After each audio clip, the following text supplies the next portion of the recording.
This is the Jocko Unravelling Podcast, Episode 7, with Daryl Cooper and me, Jocko Willink. Let's go ahead and follow the thread. So where are we at? We left everybody hanging last time. We cut it off right as you were about to kick it off in Ramadi. And, I think there's so much stuff I want to talk about in this one. We could start off talking about the stakes at play in Ramadi, how there were so many people on the domestic side that were saying this war is lost, people even in the military who were saying this thing is over, Anbar at least is done.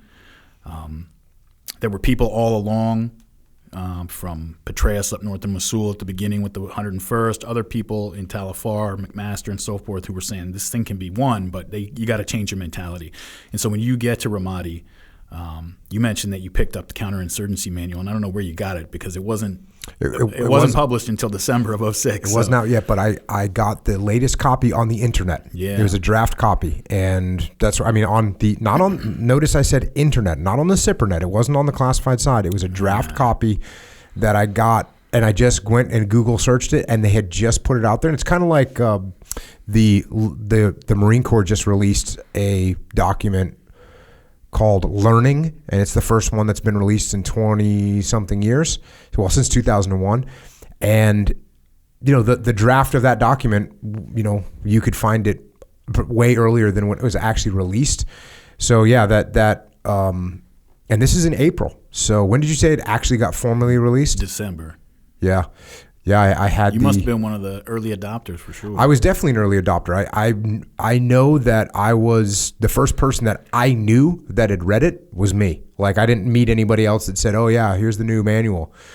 And it was weird for me too to like dive into a manual and just say, "Okay, I got to have an open mind here and looking at this." But seeing the hey, here we're all going after all these bad guys, but it doesn't really seem to have a long-term sustaining impact because it's been 3 years of us doing this, made me say we've got to look some other way. There's got to be some other way that this is unfolding for sure. What did you get out of it? Because you just sat down and read the thing basically straight through, right? Yeah, I sat down and read the thing straight through, and I'll tell you what I got. Well, I'll tell you one of the main things that I stole from it was security for the populace. And that's the first thing that kind of made sense to me where I said, okay, right, how do we provide security for the populace, which is different than I'm going to remove people, right? I'm going to take bad guys. Providing security for the populace and the idea that the decisive element in this war was not an airfield, it was not a mountaintop, it was not a beachhead. The decisive terrain in this war was the people, and I'm going to say it was the hearts and minds of the local populace. So that was the main takeaway for me. And then, you just read through it and you realize that in order to do the kind of when you think of counterinsurgency, well, at least at the time, I think a lot of people, when they thought of counterinsurgency, what they thought of was hearts and minds, which is, hey, we're going to go out, we're going to build schools, we're going to give away food, we're going to give med caps, and go out and help people medically. And it sounds so hunky-dory, and you think, well, that sounds great. But then you look at Ramadi and you go, how can this possibly happen here?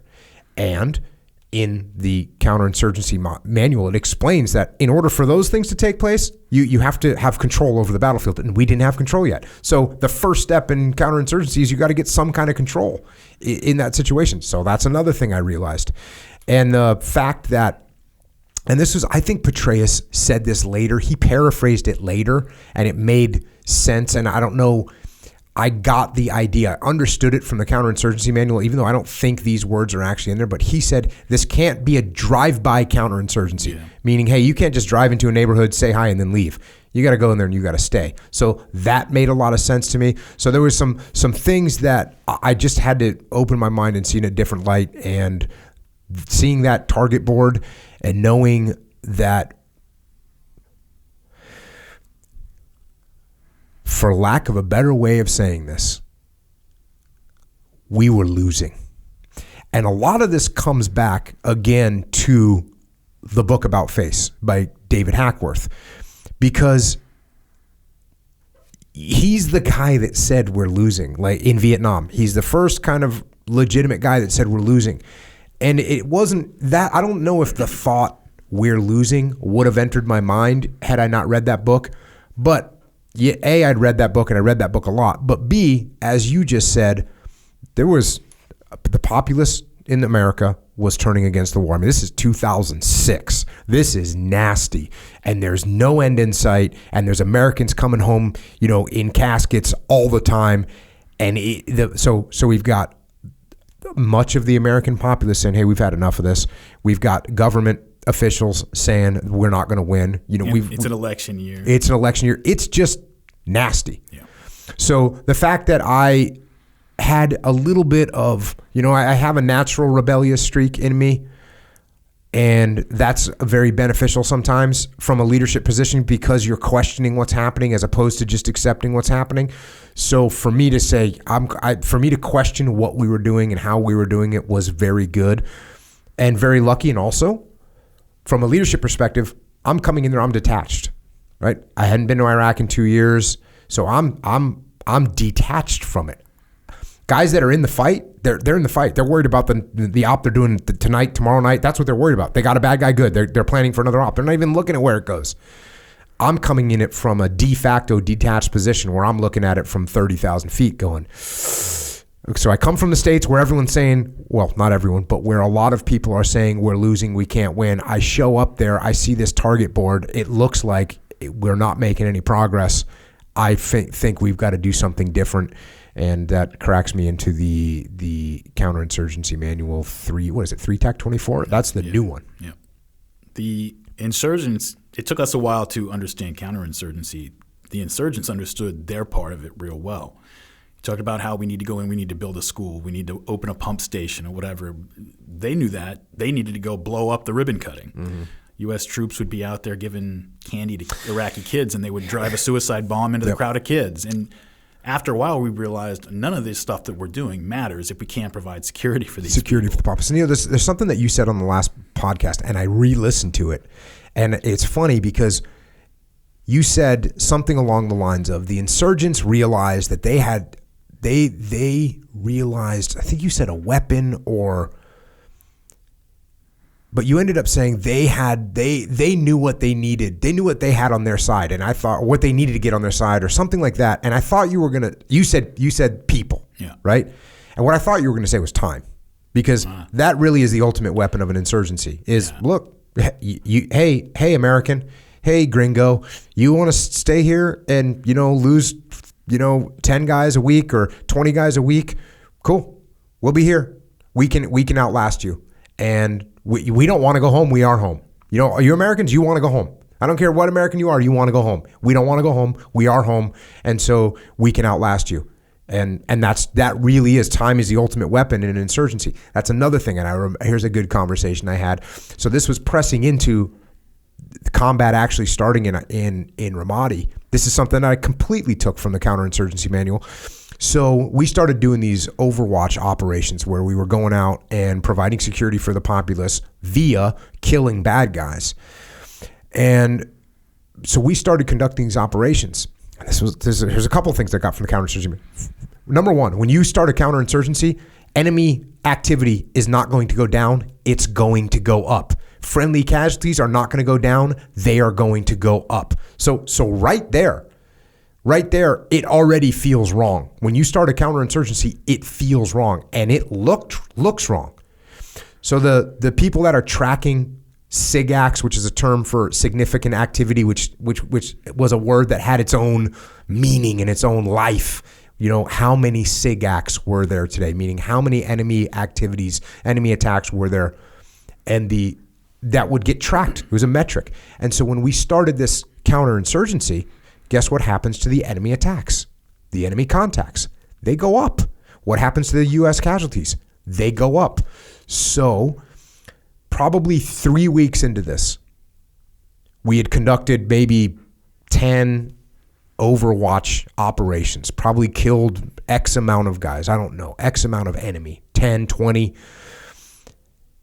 And I get an email from like one of the guys up the chain of command. It wasn't my commanding officer. It was someone up the chain of command for me. And it was something along the lines of, hey, here you are conducting these operations to take out IED emplacers and insurgents, and we're actually seeing an increase in enemy activity. What metrics are you going off of that makes you think that this is even remotely effective? And while I just said it a little bit more hostile, it wasn't as hostile as that. But from the counter-insurgency manual that I had read, I replied, hey, appreciate the feedback.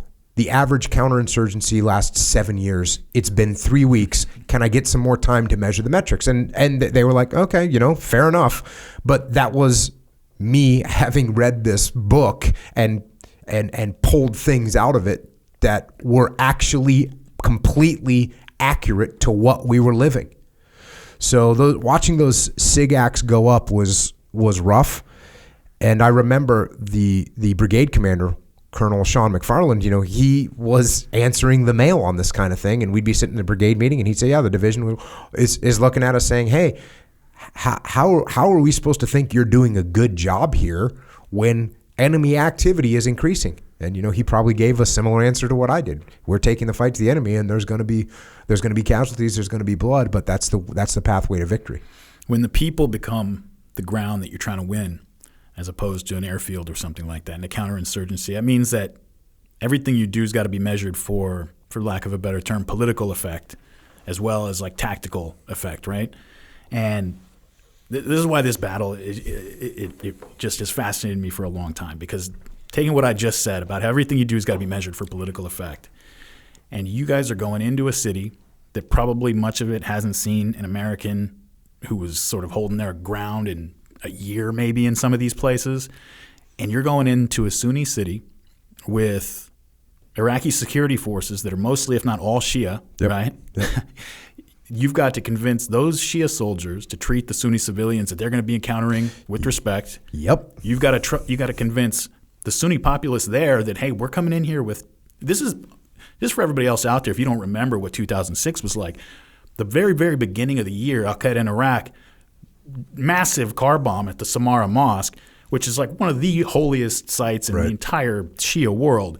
And the Shia went insane. They're burning down Sunni mosques. They're, sectarian cleansing Baghdad neighborhoods, running Sunnis out. And it's at a point where the Shia militias have, totally infiltrated a lot of the Iraqi police. People are getting arrested by the Iraqi police, and 2 days later, their families get a phone call from the Shia militia that now has that person, and they're demanding ransom. And so you're bringing Shia soldiers into this Sunni city that hadn't seen an American, has no reason to trust us at all in a long time, and you got to convince both of those sides to play nice, that nobody's doing anything here, we're in control. And when you guys start talking to the tribes, which is really what I'm super interested in hearing about how you guys approach this, in 2005, just another aspect of like the political side of this, and by that I just mean intergroup, group interaction. The tribes had tried to unite and fight against Al Qaeda back in 2005, and they got annihilated, and all their leaders ran to Jordan and everywhere else. The leaders ran to Jordan, the ones that survived, because I want to say there was a 24-hour period or 48-hour period where 8 of the tribal leaders were killed. Yep, 8 of them. Yeah. So, I mean, that's like saying, if you picture the New York crime families in the 60s, right? Saying that, oh, yeah, all the heads of the families got killed. Yeah. That's what, and then the ones that were left, yeah, they ran. And they were junior too. I mean, a lot of them were younger, right? Because a lot of people got killed and people got kind of bumped up. Yes, some people bumped up, some people fled, some people just faded.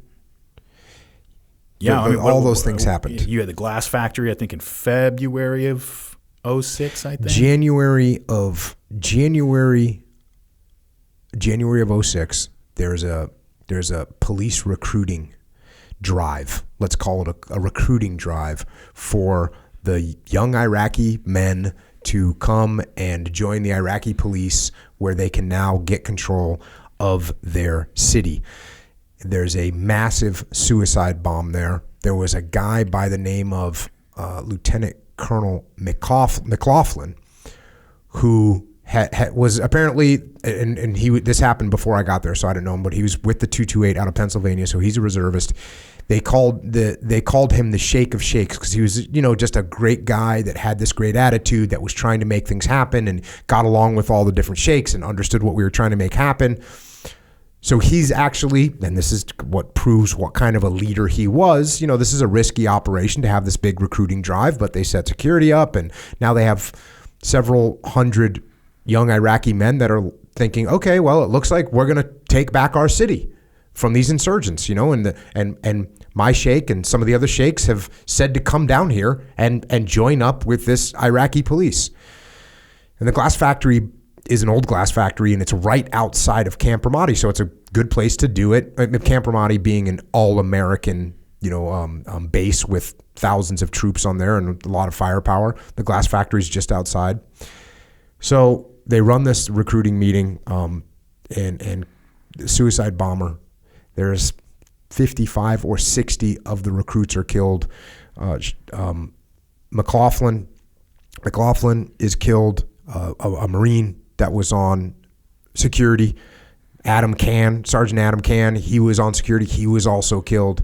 There's another 55 or 60 friendly Iraqis that were there to get recruited that were wounded. So, I mean, you picture just imagine that.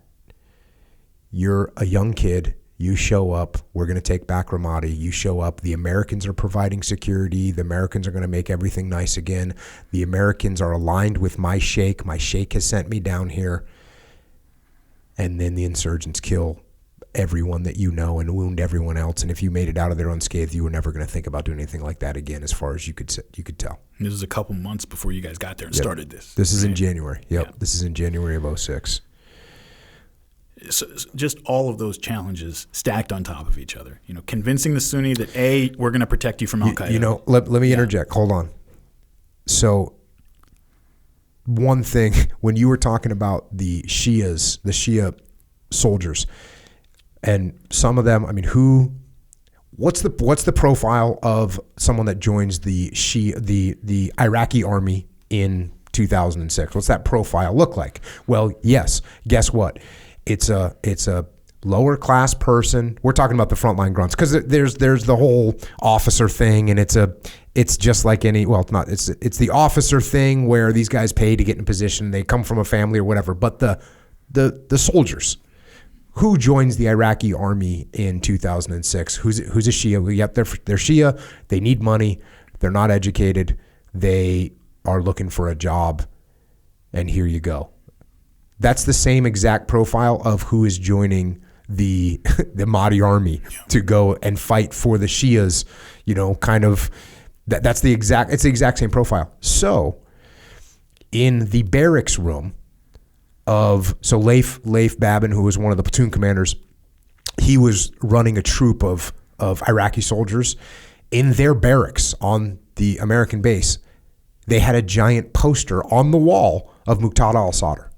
On their wall, in the clear, like, hey, we're here to fight. And yeah, that's a picture of Muqtada al-Sadr, the sort of most vocal and rebellious leader of the Shia sect at this point. So that's what you're looking at. It's crazy. And the picture, I've tried to find it. You've seen the picture of Muqtada al-Sadr with his kind of finger raised up, and I mean, he's a caricature, right? He fits the exact image of what you would expect this fiery guy, charismatic guy. He's got like a little crazy eyes to him.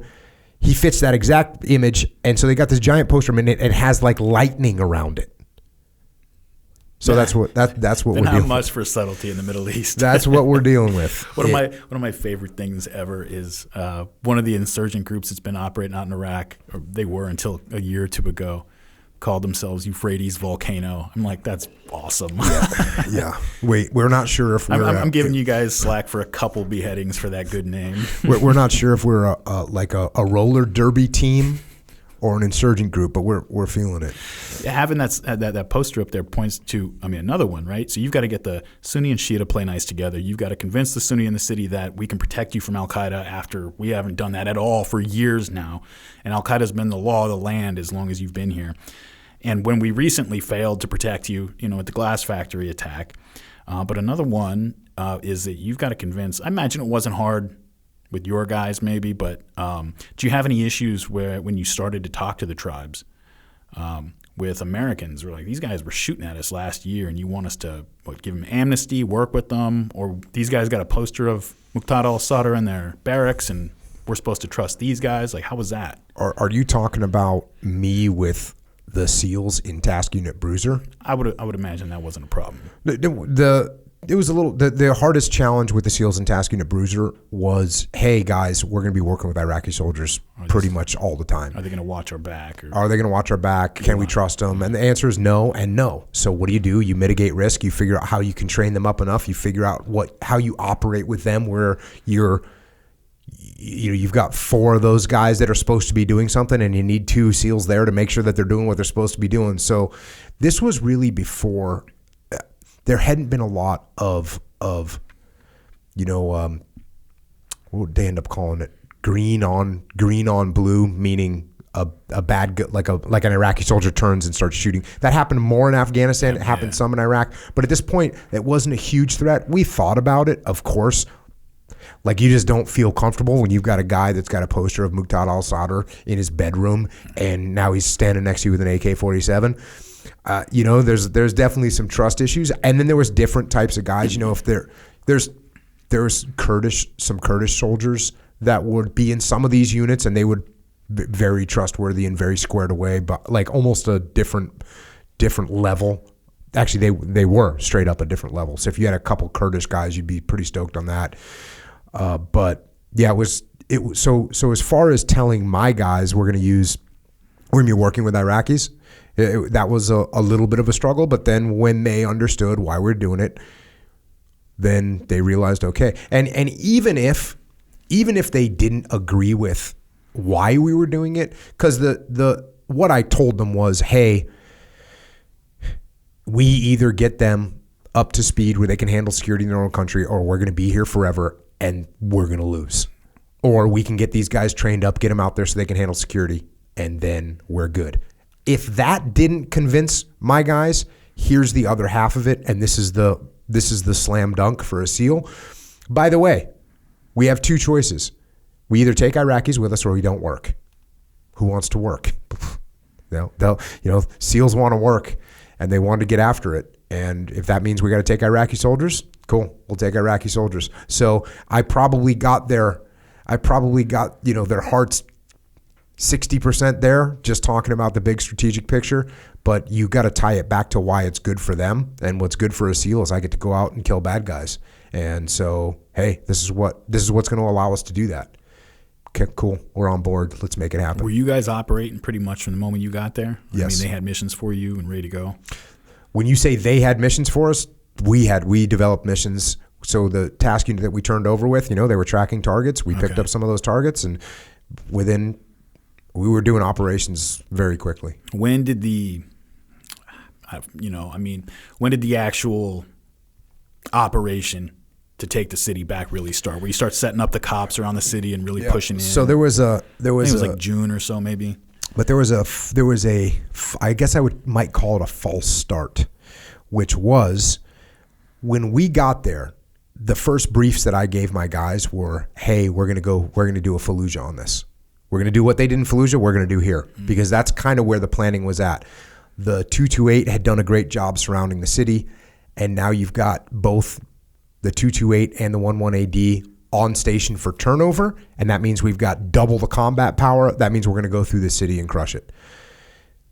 Maliki, to his credit, who had just been elected prime minister as a Shia, said, hey, if he knew what would happen, if he directed that to happen, it would be all the Sunnis saying, look at what the Shia is doing to us, they're killing us, and it would have caused a problem. He said, you need to figure out another way to do it, a less kinetic way of doing it. That's the word we got. We actually got the word.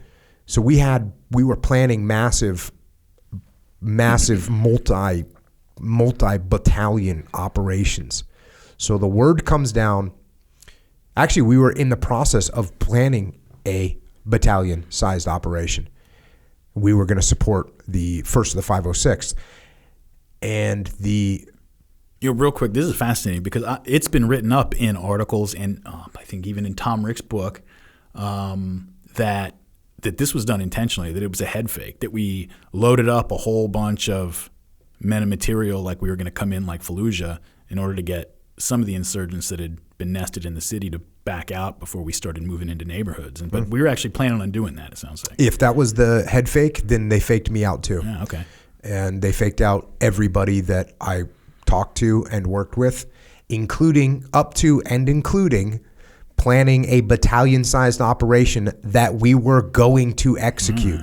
So if it was a head fake, it head faked the brigade commander and the battalion commanders as well, because we were all ready to execute that. We get the word, we're planning a battalion-sized operation. We get the word, no battalion-sized operations are to take place in the city. That's what word comes down.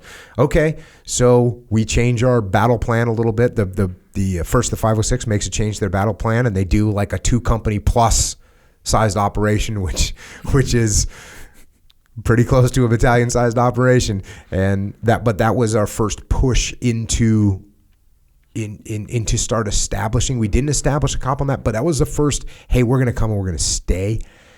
That one was only going to be staying for a few days, but that was a plan of staying.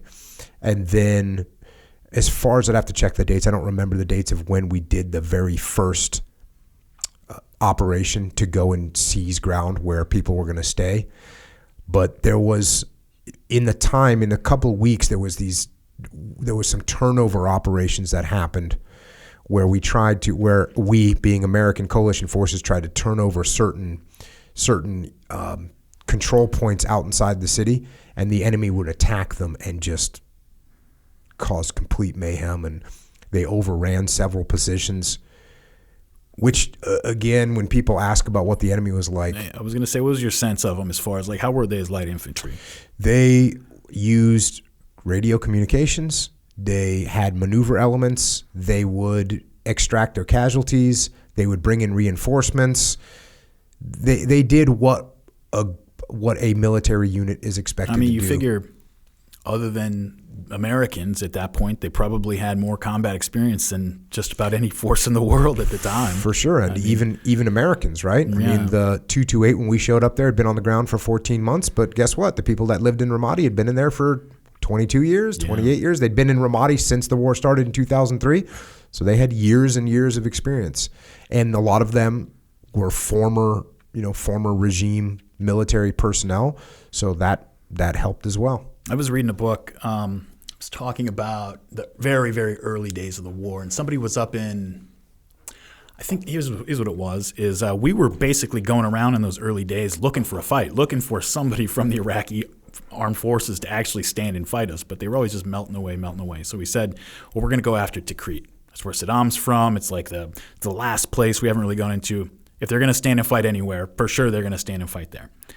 And this journalist, I think it was a Dexter Filkins book, he followed the U.S. forces into Tikrit. They just melted away. Nobody fought us. And we go in there, and he's talking to people, Iraqis on the ground with his translator, and he finds a guy who's Revolutionary Guard. And he's like, really? Wow, you're Revolutionary Guard? He's like, yeah. So is he. He's like, really? He said, yeah, look around. It's like, that's my buddy, such and such. They're everywhere, right? But we don't know who these people are at this point. This is like, fall of 2003, maybe late summer. And it almost, it makes me wonder if in a situation like that, where even if you don't necessarily know you're going to have a big insurgency, right? We have like the General Colin Powell mentality. If you go in with overwhelming force, if you have it available, right? But in a situation where the enemy's not going to stand and fight you like that, where just the presence of your air power alone is enough for them to be like, hell with this, right? Is it almost it's so hard to justify this politically. But if we were going to go into Iraq to try to sell it to the American people that here's what we actually need to do. We need to go in there with 80,000 ground troops, very limited air power, and challenge these people to a fight and say, come out and fight us.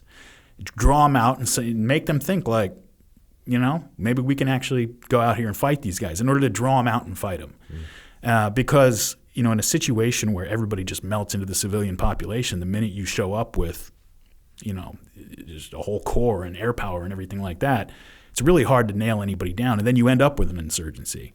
And I don't know if it's ever possible to sell to the American public that we need to go in here lighter than we actually could. But I guess we did it in Ramadi, right? We did do it in Ramadi, and that's part of it. I wouldn't say we went in lighter, but here's the deal. When you move into someone's neighborhood, they're either going to fight you or they're going to leave or they're going to comply. And so it has the same effect. What doesn't have the effect is, hey, we're here, where are you? They go, well, we'll stay until you leave. As I said earlier, that we have all the time in the world. You want to hang out here for 6 months? Cool, you're American. You're going back to America. I live here. So if you go, hey, I'm here and I'm going to stay, that's why putting a timeline on a war doesn't work. Doesn't work because they'll just hold up for a while.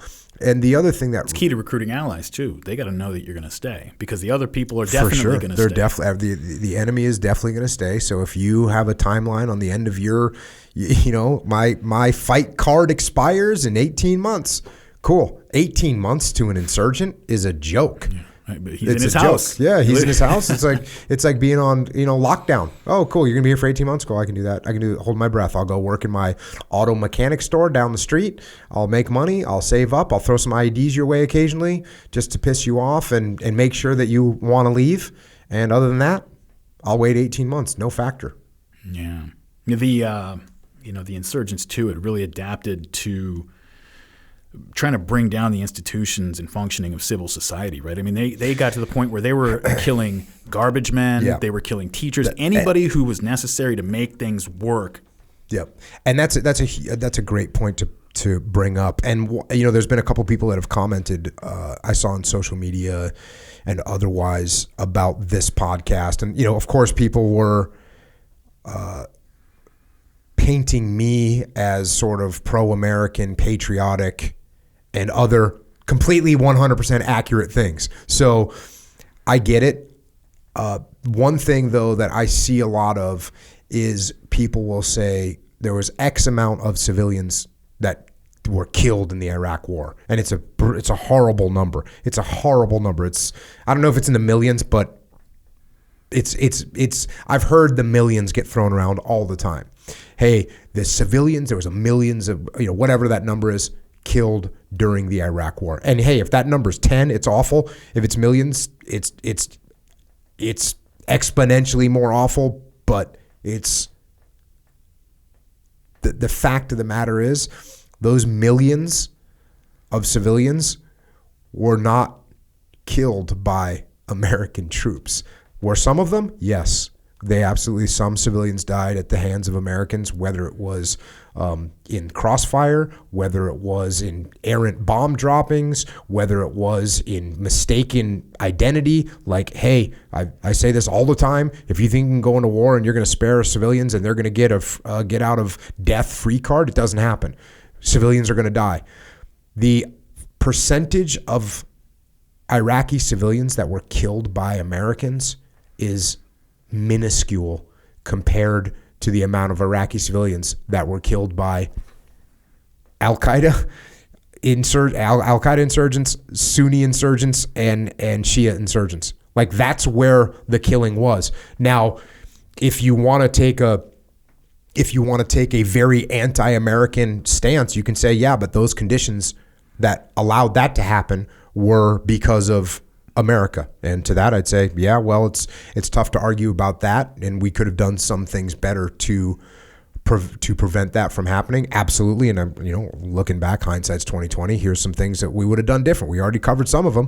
Let the military stay intact. There's a bunch of let the Iraqi military. I think stay we intact. bear some responsibility. I mean, I fully. We didn't kill those people, but a lot of the fact is there was a state structure intact, and we destroyed the state structure without having a plan in place. We bear some responability for what happens after that.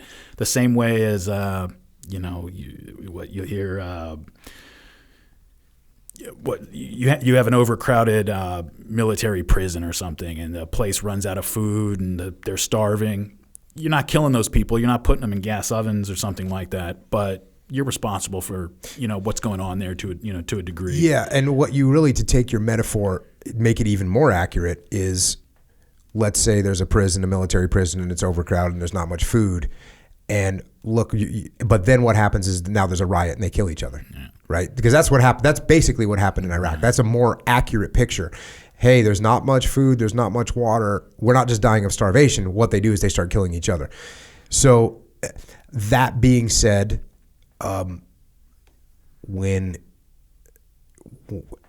sure, America can take ownership of that.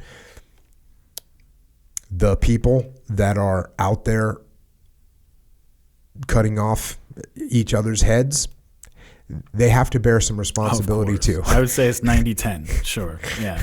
But as an American, I don't take it like, I don't mind bearing some of that responsibility, on our side. And I think, a lot of the decisions that we talked about in the first few episodes that were ended up being very bad decisions, things that are going to be lessons learned for the next 100 years in the American military, hopefully, were kind of made because we were imposing a certain view of how society works, kind of a naive view of how human groups work as we went in. And Ramadi kind of represents the point where we started to say, we got to work with this country as it is. Yeah. I just released a heavy sigh, which also people commented about. They said, whenever I disagree with you, I sigh heavily. Yeah. And actually, it's not that I disagree with you. Sometimes it's I'm actually in agreement with you, and I just have additional information about whatever it is that you just said. So some of those things that when we watch them unfold and we think, well, we could have done this different, we could have done that different. There certainly was things, that if we could go back, we do them different, no doubt.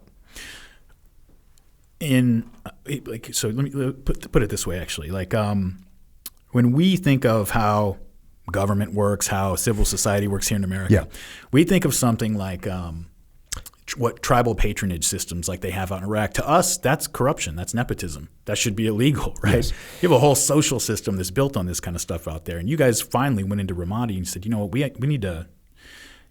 need to deal with this society as it is if we're ever actually going to have a chance of winning this war. This is you're making a statement that's accurate. It's completely accurate. And I have some examples for you. Yeah. Number one, when we got to Ramadi, some of the Iraqi Army units that we were working with, the guys that turned over with us, they're like, hey, listen, there's a real problem with this Iraqi Army unit. Okay, what's the problem? The officers are skimming pay from the enlisted guys. They're taking some of their money every month. So that's a travesty and we need to fix this. We started pulling that thread, and some of our interpreters who were either of Iraqi descent or other countries over there but had spent time, they're like, hey Jocko, that's the way the world works here. You're the boss man. Your guys get paid money. You take your cut. There's no one. Look, they're going to complain about it, sure, but this is a cultural thing that we're not going to change. So that was a big one. The whole way that we went about gathering intelligence and actioning intelligence, when we started letting those guys kind of take lead and figure out how they wanted to do it in their own way, all of a sudden we started getting much, much better results from them. And then you can carry that all the way up the chain of command. I think that's actually what my original sigh was about when you said, hey, they're a different culture. And when we try and impose our culture on them, it's not going to match up. It's just not going to match up. And you can get some of it. You can force it. You can force something to match up here and there, but you're not going to get it to align 100%. And then you got to ask where you're going to focus your efforts. Because if I'm trying to get this Iraqi Army unit to be able to handle security in their own country, and I waste a bunch of time and piss off the officers because I'm inciting a mutiny from their troops because that guy's taking a pay cut, which is what happened to him when he was a young guy in the Army, and that's just the way things are, then you're going to waste your time doing a lot of things that you shouldn't be wasting your time. They weren't going to be on time for some stuff. They were going to say yes to things that they couldn't support. That was kind of a cultural thing that I had to learn. You might say to, an Iraqi platoon commander, hey, can you have 30 guys for this operation? And he's going to say, yep, we are, What he's really going to say is, inshallah, God willing, but he's nodding his head yes. But that doesn't mean yes. It just means, if God willing, we will. So you can't plan on God's will. You need to plan with the numbers that you are actually going to have. So yes, we spend a lot of time as a country, and I think, my vision, my attitude, my mentality was to not, I think, it's sort of a jiu-jitsu mentality, right? Hey, these guys don't want to do this, but they want to do that, and it looks like it's pretty close. I'm good. Let's roll with it. That is having an open mind is very important. Thinking that you're going to train an Iraqi soldier to think, operate, and believe the same as an American soldier is not accurate. And the thinking that their platoon is going to function the same way that a SEAL platoon is going to function, or that an assault force, thinking that you're going to be able to teach them and have them buy into decentralized command out of the gate, it's going to take you can't just expect them to do decentralized command when they have been living under a centralized regime from the top down, where you can be beheaded for making a mistake. They're not super open to decentralized command. So you have to work with the leadership a little bit more to start to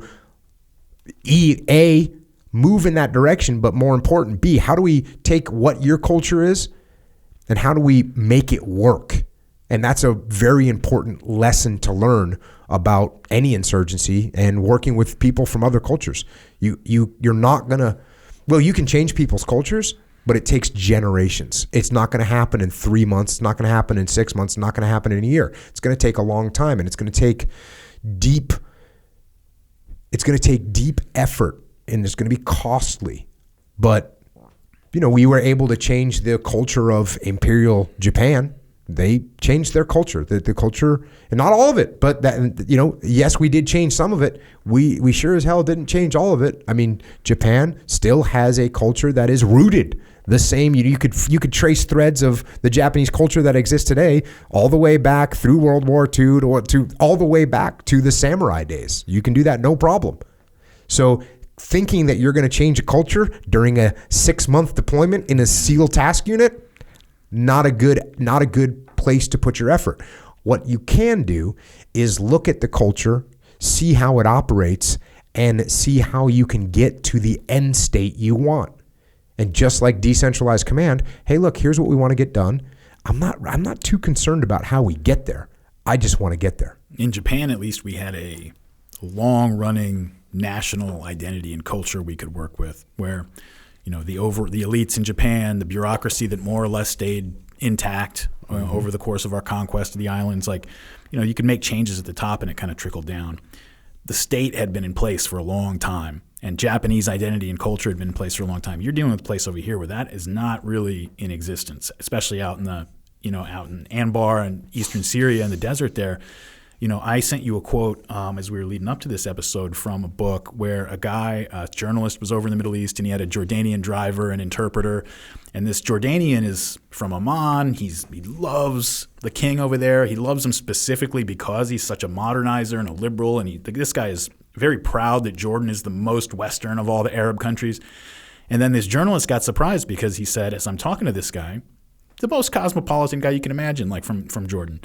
And he said they're talking about tribal dynamics in Arab countries and how it makes it harder to kind of form up state structures and overall national identities. And he said, yeah, it's terrible. And he said, I'm not proud to say this, but, if it came down to it and my tribe went against the king, I love the king, but I'm going with my tribe. Mm-hmm. That's just, he said, it's not even a matter of choice. Of course I would do that. And this is a guy who loved the king, loved the country of Jordan. So you're dealing with people who are much more disconnected from this fledgling little part thing we're calling Iraq, post circa 2006. I mean, what was when you guys started going to the tribal leaders that summer? I guess probably start talking to them. Yes. What was their initial reaction? I mean, it had to have been skepticism at first. Absolutely, and first of all, I'll say this: when I was off the coast of Somalia in '94. And we were standing by to go help, but it was the closest I had ever been to doing something for real. We had our gear loaded, we had operational plans, we had briefed our plans, we had our magazines loaded, we were on standby. And obviously we had done a lot of intel briefing. And one of the things that I will always remember is they had this saying that they told us to try and explain to us what we were dealing with. That there was a Somali saying, at least I think it's Somali, it might just be that region, but it was me against my brother, me and my brother against my family against my tribe against Somalia against the world. So you have that kind of thing, and I've always said that that's very much like a SEAL team, which is me against my swim buddy, me and my swim buddy against my fire team, my fire team against my squad against my platoon against the world, or my platoon against my task unit against my team against the world. So they absolutely have that, and it is a deep cultural identity that you are part of this tribe. I mean, whole empires have come and gone over millennia, and their tribal identities have stayed intact. That's gotten them through, I mean, and it's probably one of the reasons that the jihadists are so effective in these areas is the jihadists actually have, at least it's an ethos, they have an overarching, kind of cause that unites them all together. And they don't have all these little, that's not true. They have plenty of internecine conflicts and everything. But, they do have an overarching ideology that's bringing together like a larger group of people. And when they're going against tribes that can, the thing about tribes, like you said, me against my brother and so on, that's a lot of little lines of approach that you can go in to drive little wedges and break things apart. And, you said, I asked you if they were skeptical when you first showed up. I mean, especially of the idea that we were going to stick around. I mean, they had to have been skeptical after what they'd suffered recently. So I had a guy. So for the couple things here. First of all, there is violent battles happening every day and every night in Ramadi. There's 30 to 50 enemy attacks a day. Many of these attacks are dynamic, complex attacks from, with multiple units, enemy units attacking strong points. The government centered in downtown Ramadi, which the Marines that were down there were just heroic out there for months on end. And that place would get attacked all the time. We could see from the rooftop of my building, which was on the other side of the Euphrates River, you could see these firefights taking place all over downtown Ramadi all the time. So this is completely violent. So all the residents can hear it probably is going on. It's not a huge city, right? So no, it's only like a few 100,000. three or 4 miles across from one. So yes, you can. So they're hiding in their houses, listening to gun battles, tracer fires everywhere. Yeah. It's like that, right? Mm-hmm. So this idea for me, so I've got various lines of operation that I'm supposed to be conducting. I'm supposed to be, doing the hearts and minds thing. I'm supposed to be doing civil affairs, so out building. I'm supposed to be doing direct action missions to get rid of bad guys. And the one that I kind of added was like, hey, we're going to support and do these Overwatch positions. And one of the lines of operation was tribal engagement. TE, tribal engagement. Go out and meet the tribes. So I'm looking at this, and I'm trying to be a good SEAL, trying to carry my load. And I'm supposed to assign a small element of SEALs to be in charge of tribal engagement. I don't have the manpower to do it. I can't. Who am I going to take? One of my combat leaders that's out running operations, that's out leading troops. Am I going to take one of my senior enlisted guys that is making tactical calls on the battlefield? So I'm not going to sacrifice. And by the way, from a prioritize and execute standpoint, we aren't even close to making these people feel like they're safe and secure. So this is no time to say, all right, I'm going to take away my firepower, which is in support of these massive operations that are now happening, and I'm going to instead assign SEALs to do tribal engagement. But I still needed to do tribal engagement. I happened to have a guy who was, and I believe you might know this, he's a Fleet Navy guy. He's a prior enlisted guy, and his officer specialty, his MOS was like information operations or something like that. Yeah. It wasn't PSYOPs, but I forget what it actually was. But he's not a SEAL. Someday I'm sure I'll have him on the podcast because I'm sure it'd be great to hear this from his perspective. Because you got to picture, this guy's a regular Fleet Navy guy. He shows up he's part of so the task unit is made up of, depending on when and where, there's between 35 and 45 SEALs. The other people, the other 60 or 70 people that bring this task unit up to 100 people is all support people. So radio men and weapons guys and a bunch of CBs. And then I got this random kind of information operations officer. I don't remember what his actual job was. And he's a really nice guy. He's tall, and I just remember he's tall because when you see people getting in a Humvee, they're tall. It's kind of awkward. He has very limited combat training. He'd probably done some training before we deployed. Hey, sight in your weapon, learn some basic medical stuff, but very untrained. And so I'm looking at him, and he's also, interestingly enough, he's married to. I want to say he's married to a Japanese woman, and he's, because I think he was maybe stationed in Japan, marries a Japanese woman, and he's a Buddhist. So he's a Buddhist, and he's a like a white guy from Ohio or something. Really nice guy. So I said, hey, here's what's going on, man. I said, and I called him by his first name, but I'll just call him JG for now because that's, he was a Lieutenant JG. So I go, hey, JG. This is what's going on, man. We got these tribes out here, and we want to get them on our side, and we want to talk to them. I want you to start going out with the Army when they go out and start trying to talk to some of these tribal leaders. And he's like, yeah, yes, sir. So he starts going out, and I'm not thinking too much of it at the time. Not thinking very much of it. And he starts going out, and again, you see this guy, he's got like, the stereotypical brand new web gear, his weapon, he looks uncomfortable holding it. And by the way, he's going out on IED laden streets. Like, he is taking a massive risk of being blown up and killed. One of the groups that he was going out with, though, I think it was the 136, in their first 36 hours on the ground, they took mass casualties. I think they lost 5 soldiers to a couple IEDs. I mean, these guys are hanging it out there. And so he's going with these guys.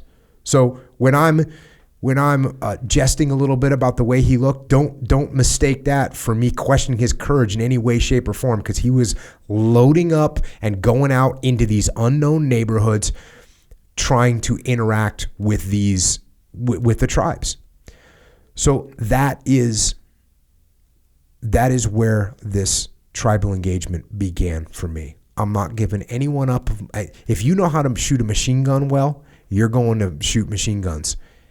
Who do I got that I can send to talk to tribes? Hey, how about a prior enlisted Lieutenant JG information operations Buddhist? Yeah, that way when they say Crusader Americans, you'd be like, Crusaders got nothing to do with me, man. So he starts going out, and he comes back from one of these operations, and he says, hey, I think I got something for you. And I said, well, what do you got? He says, I met this guy today, and he says he wants to be part of Desert Protector. And I said, okay. And so Desert Protector was a program, and I really hope that I'm remembering this right. And for anyone that I mess this up, please just let me know, and I'm sorry. When the Marine Corps pushed through Al-Qaim, as they moved from building to building, some of the locals started saying, hey, Marine, over there in that building down the street, there's a bunch of bad guys in there. You should go kill them. And we're just locals, and we live here, but there's bad guys over there. And they'd go and check it out, and guess what? There's bad guys. And so whatever Marine element was in charge, and I apologize for not being able to give them the credit by name, but they said, wait a second. There's a bunch of local people that don't want Al-Qaeda here. Maybe we should join forces with them. Maybe we should help them. Maybe they can help us. So they started this program called Desert Protector, which was, hey, we'll help you get arms. We'll work together, and we'll start cleaning up the desert, getting rid of all these bad guys. Well, when Maliki, so these are all Sunni tribes, now Sunni tribal leaders that are like, okay, cool. You're going to give us guns and ammo, and we'll help you, and we'll get rid of these people that are trying to terrorize us. Awesome. So we they start this Desert Protector program. So this, and I just had read about this from After Actions Report. That's how I knew about it. So JG comes back to me. This makes me want to get JG on the Jocko podcast to hear his side of the story. Because can you imagine what he was thinking? No. He comes back to me. It takes a certain kind of personality to be able to do something like that. Yeah, and the good thing is he was older. He was a JG, but he was a prior enlisted guy. So he was like, we were probably about the same age. So we had a very good relationship. So he comes back to me. He's like, hey, Jocko, I think I got somebody for you. And he'd met this guy. It ended up being a guy named Shiekh Sattar, which the name meant nothing to me when I heard it. He said, I met this Sheikh. He wants to be a part of Desert Protector. And I said, okay. Desert Protector, when Maliki, the Shia, had been elected, he looked out west and said, wait a second, we got these Desert Protectors? That's a bunch of Sunni militias running around the country out of my control. Maybe not out of control, but definitely not in my control. And he disbanded the program, stopped it. Mm-hmm. So now Desert Protector's gone. Now, rewind, we just had the glass factory blow up in January, which meant we had no Iraqi police. But the Iraqi police was what was going to be a government organization that would be supported by the Iraqi government, that was blessed by the Iraqi government to help fight the insurgents. So I said to JG, I said, well, Desert Protector's done. It's been canceled. I said, I'll tell you what, go back and tell him that the new Desert Protector program is called the Iraqi police. And if he wants to get his troops and his tribesmen to join the Iraqi police, we'll give them training, we'll give them ammunition, we'll give them weapons, and we'll give them uniforms. I said, because also tell him that if he's got his guys running around in neighborhoods with machine guns and tracksuits on, we will kill them. He needs to know that. So JG goes out, comes back, and it may, and I wish I could remember this accurately, and so he goes back and I get the report back. He's in. That's the report. He's in. I said, okay. At that point, and we had been doing this, holding hands, doing this with a conventional force. That's who JG had been going out with, and I believe this was also the 136 great crew and a guy by the name of Colonel Dean. He was with them, and so it turned into okay. He said okay to this, and I'm like, oh, okay. So we ran and this is when we said, okay, we've done what we can do, because I got 30 SEALs. Like, we can't run a big recruiting thing. And we did volunteer to train them, though. We said, okay, if we can get these guys here, we'll train them.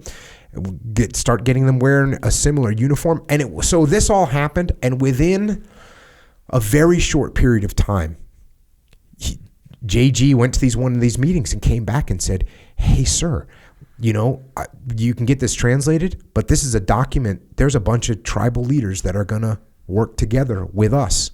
And that was what became known as the Anbar Awakening. For everybody out there that doesn't know, this guy Sattar, this tribal leader, he's a younger guy. He's one of the guys that came up after the Godfathers all got wiped out the year before.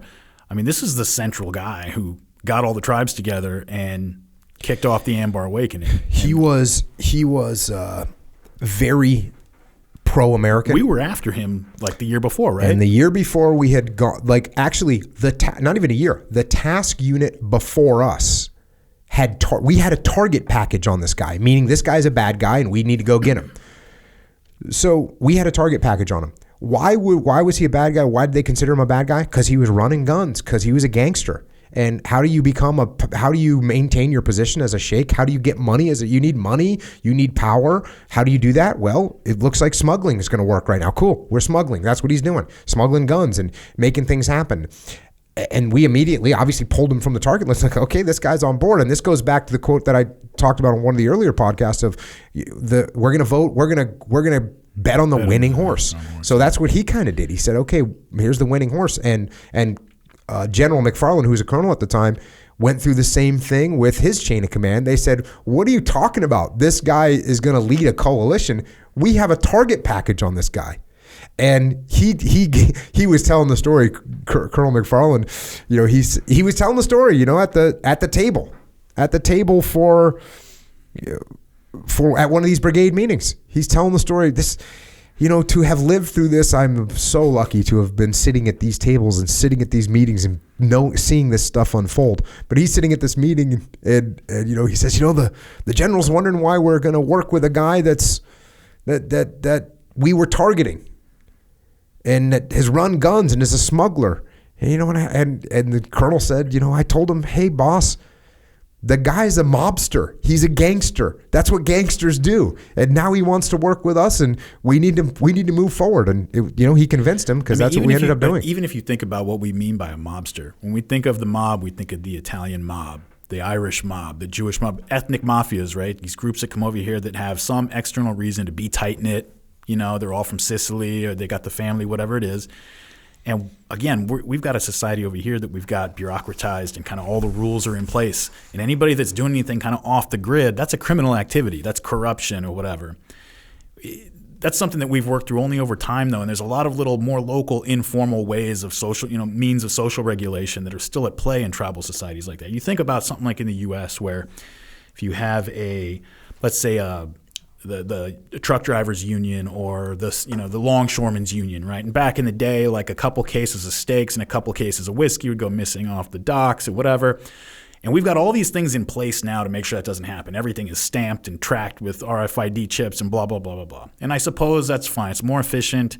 There's, it's not that you should be able to steal things, but if you think about the more local level things that used to facilitate. That guy's not taking those things home and eating them all himself, right? Those things a barbecue is going to be given at the union hall for all the union guys, and he's going to go to one of the local restaurants. It's not some big chain, and give them a discount on some of the stuff that he took off of there.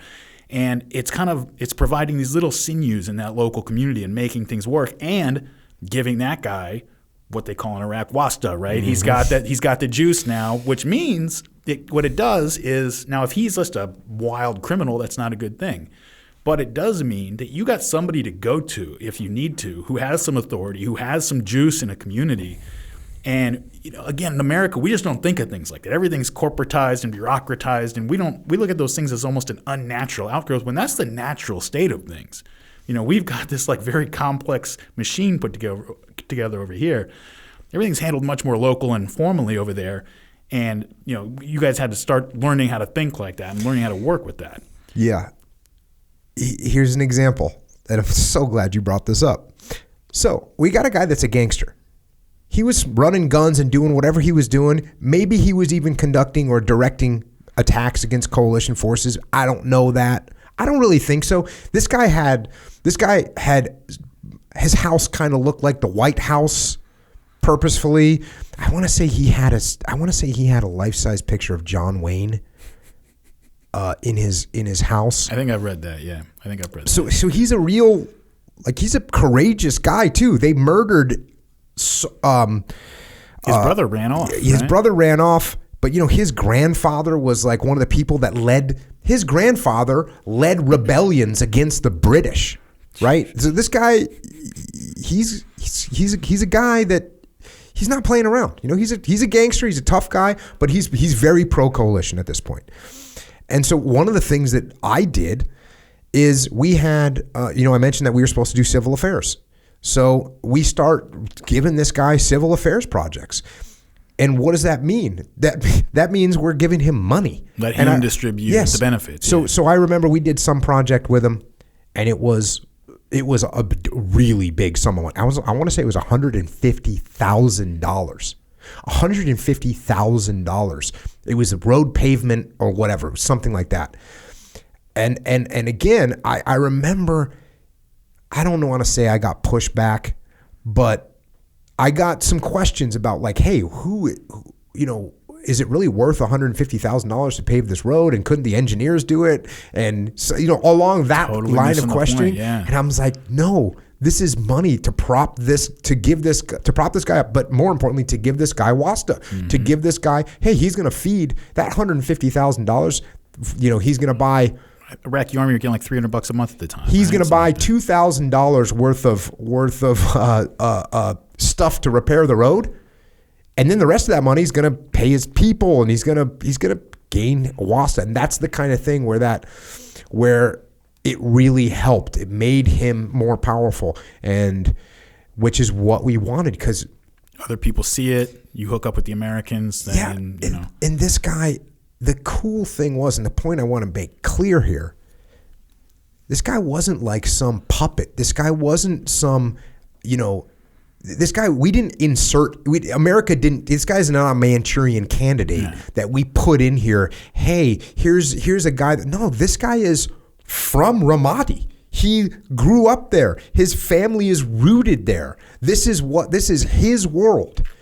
And he's not a plant. He's not some person that America's using as a puppet. No, he's a guy that is going to be powerful in this part of Iraq.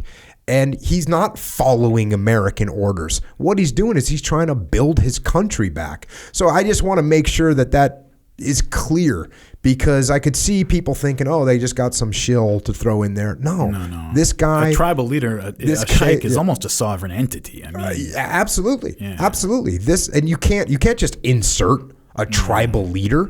It doesn't work. Because everything's built on legitimacy when it comes to the tribes. And I also have to say this. When you want people to bet on the winning horse, you have to be the winning horse. And one of the things that took place that allowed these tribal leaders to come on board was they started to see that we were going to win. They started to see that we were going to win. And I had many conversations when we got home from Ramadi about this. And one of the things that I would say is that the hearts and minds and the civil affairs operations, those things can only take place after the sword has been unleashed and the enemy realizes that we will defeat them. But more importantly, the local populace realizes that we will defeat the enemy. That's what allows. Why would you look? You're in a lifeboat that's sinking, and there's two boats you can get on. One of them has a leak in it. The other one looks like it's going strong. Which one are you going to get in? So what you have to do is you have to go to that other boat. You have to hack at it until it's going to go down, and then the people are going to get inside your boat. And this is a classic example of what happened. And it's interesting. I was talking to Leif the other day. When we got done with this, Leif went and took over the junior officer training course and for SEALs. So the young SEALs are coming through this course. And one of the things that they had to do was they get different people come and talk about different conflicts, and they wanted someone to talk about counterinsurgency. And Leif was up his chain of command and said, hey, I can talk about counterinsurgency. If you want, we can talk about the Battle of Ramadi. And they're kind of, Leif's a young lieutenant and just from Ramadi, and it's almost like, oh yeah, I get it. You want to tell your story, but we need to get a counterinsurgency. We need to get someone that's got a little bit more experience. And I guess it was, and again, I'm sorry if I'm telling this wrong, but it's something close. The officer in charge, the overall guy, was like, you know what, we're going to get a Green Beret, because that's sort of the Green Berets' bread and butter, right? The bread and butter of the Green Berets is counterinsurgency. That's what they base their training on. And so he wanted to get a Green Beret to come to the junior officer training course and teach counterinsurgency. So they finally find a Green Beret, and the Green Beret comes, and I think he actually ended up working there. And so Leif, comes into his counterinsurgency class, and the guy teaches the Battle of Ramadi and said, this is the best example that we have of a counterinsurgency is what happened in the Battle of Ramadi. And as this progressed, as this was all taking place, this sort of tribal engagement, again, in all the different lines of operation. So as this is taking place, this is sort of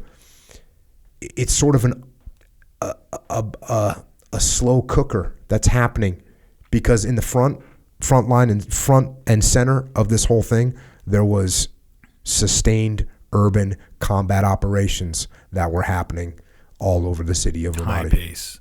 Oh yeah. Because you had to put them on their back foot. I mean, did you start to notice, like, was there something that let you know you were making progress, like a decrease in the complexity of enemy attacks, or? This is what made it so hard. Was at first, for months, you're not feeling the progress. You can hear about it a little bit.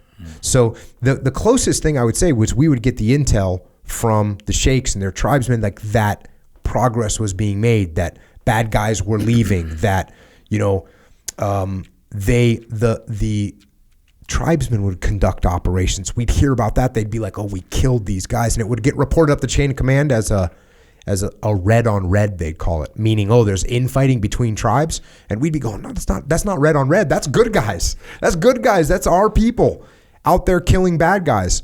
So there was no. Who are you getting those, like, that word from? Who was calling it red on red? Like, what level were they? I would have to dig in, but at some point, you'd get a report back that there was a red on red killing between this tribe and that tribe. And you'd be like, no, that wasn't between two tribes. That was between this tribe that we know that's on board and a bunch of bad guys. And that's what just happened. And so, we'd try and clarify it, and they'd understand. Yeah. But so we'd start to hear that, but there was no discernible reduction in the level of violence for the first. It was like 5 out of 6 months. Actually, and I don't even know if at the end, it didn't get better. It really didn't get better. There was the last operation, the last big combat outpost that we put in right in the middle of Ramadi. And when we put that last combat outpost in, I remember, I actually have a picture. I think it might be in one of these books. There's a picture of myself and Colonel McFarland at the time standing in this combat outpost. And it was smack dab in the middle of Ramadi. And I think I actually cleared this with a couple Army guys. And as the platoon guys, Leif's platoon was out setting up some Overwatch positions. The Overwatch positions, normally in these situations, there would be just, Leif and his guys would probably kill between 5 and 20 bad guys. And on this particular, the last one that we did, there was no bad guys killed. Now, this is by no stretch meaning that it's over, because it was hard fighting that was going to happen. But if you had to ask me if there was anything where, there's less violence, that was the first indication that we got that maybe things might get better here.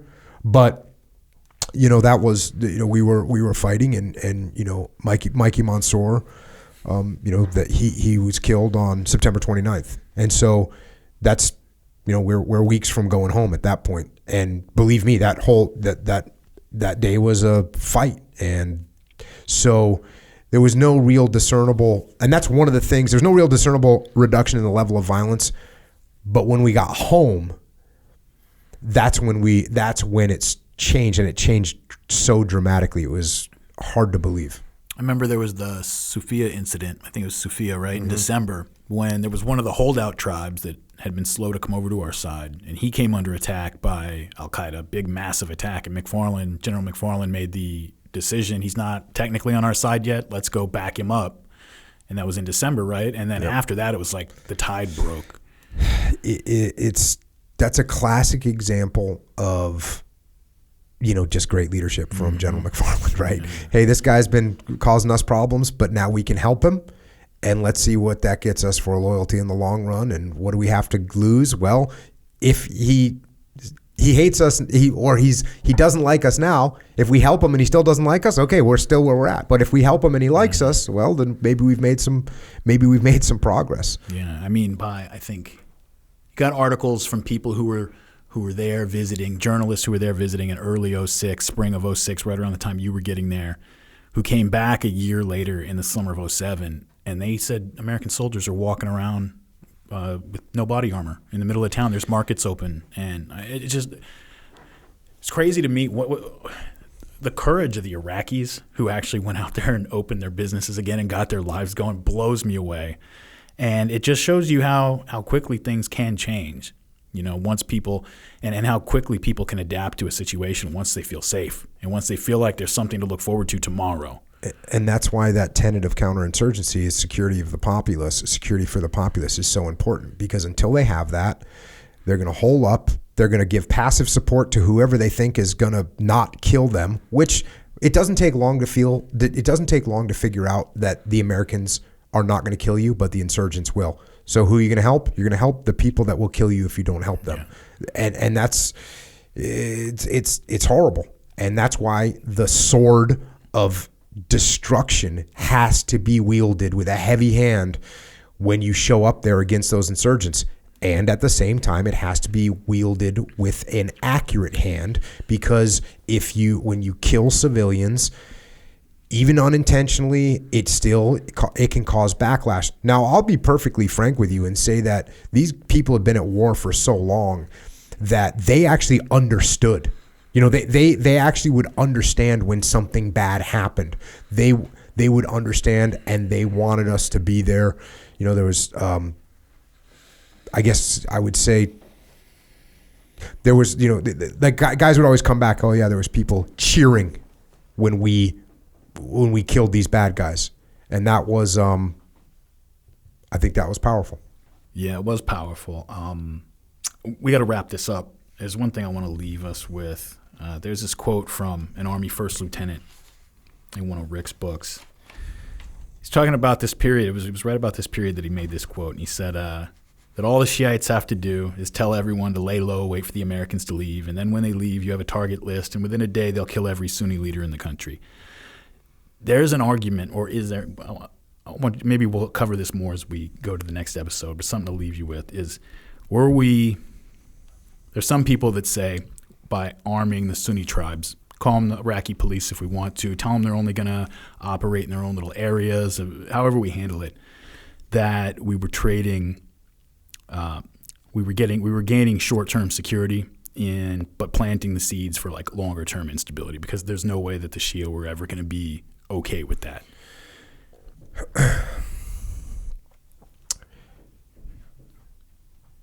No. Well, let me say this.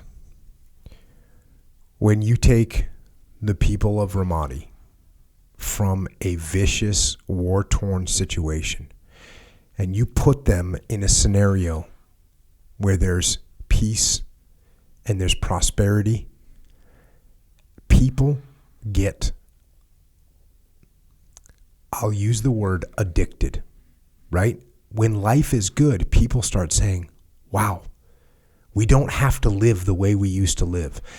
And when I came home and saw that there had been success, because like I said, we didn't get to see it with our own eyes, but when I came home and saw that the markets were open, and there was kids playing in the streets, and there was kids playing soccer, and there was girls' school, girls being taught, and that there was peace and prosperity. When I saw that, two things. Number one, the sacrifices that were made by the American troops, because it's not our country. They're going over there and doing it. It's 100% sacrifice. So the guys from Task Unit Bruiser, knowing that their sacrifice that they made, that they sacrificed their lives, that there was an absolute victory there. Knowing the Army soldiers, the Marines that laid down their lives to try and protect that civilian populace. And just knowing this, I mean, every when you're walking around with these soldiers, with these Marines, with your own guys, and they get killed, you know that every one of those individuals that gets killed is a fucking travesty. It's a travesty. And there's, from our time period there was, for the 1-1 AD, it was like 100 soldiers killed. For the 228, it was about the same. So every one of these guys is a travesty. And the only thing that can make you feel better is when you look and you say, you know what those sacrifices that were made, look at these kids playing soccer. Look at this young girl going to school and being educated. Look at this family being able to live in peace. So that's part one. Part two is when you see it, When we got sent pictures home from what Ramadi was like, and you'd see it on CNN or you'd see it on the news, you'd see what was happening. The other thing I would think to myself is, this might work. I actually thought this will work. That's what I started thinking. This is going to work because these people that live there, look, they'd now shown that they had the kind of grit to stand up and fight. And not so much, the Iraqi Army, yes, a little bit, but the local populace, that if they got together, they would stand up and they weren't going to put up with these insurgents. And that meant this could work. And I thought, you know what? Who's going to allow? Look, like I said, Shiekh Sattar Bazia, he's a gangster. He's a badass. And if he's there, he's not going to let this happen again. Why would they? And now we've got all these tribal guys working together. Why would they ever let their now prosperous and peaceful city, why would they ever let it slide back? I think we're going to win. And by we, I mean, I think the Iraqi people are going to win I think it's going to work. And so those two things, knowing the sacrifices and then seeing the results was it was enough to convince a critical mass of people in the American government that it could work. I mean, because we were on our way out the door with our tail between our legs when you guys went into Ramadi. And by the end of it, the people who were saying this is a winnable fight, had enough juice in the government, the Bush administration, to push that argument. And they got their chance after the 2006 election to, we got the surge in 2007. I mean, it's not an exaggeration to say that, all of that was riding on the outcome of Ramadi. Yes. Had we lost Ramadi in that, there's no way anything else would have happened. There's no way the surge would have happened. Absolutely. And the surge really was enough was a good tipping point to start really moving the rest of the country in the right direction with the same type of strategy that was used in Ramadi. We're not going to do drive-by, counterinsurgency. We're going to get in there. We're going to take control. We're going to we're going to protect the local populace. And then I'm sure we'll get into it next time, but when a tree first starts to grow, its roots aren't very deep, and it doesn't take much of a windstorm or much rain to uproot that thing and send it down the river. And although this tree was looking green and was starting to grow roots, it wasn't there yet. Probably a good time to wrap it up for this one. If you're listening to this podcast, then, we appreciate you listening to it. You can also check out our other podcasts. I got a podcast called Jocko Podcast. I've got a podcast called The Warrior Kid Podcast, and I got a podcast called Grounded. Daryl has got a podcast called Martyr Made.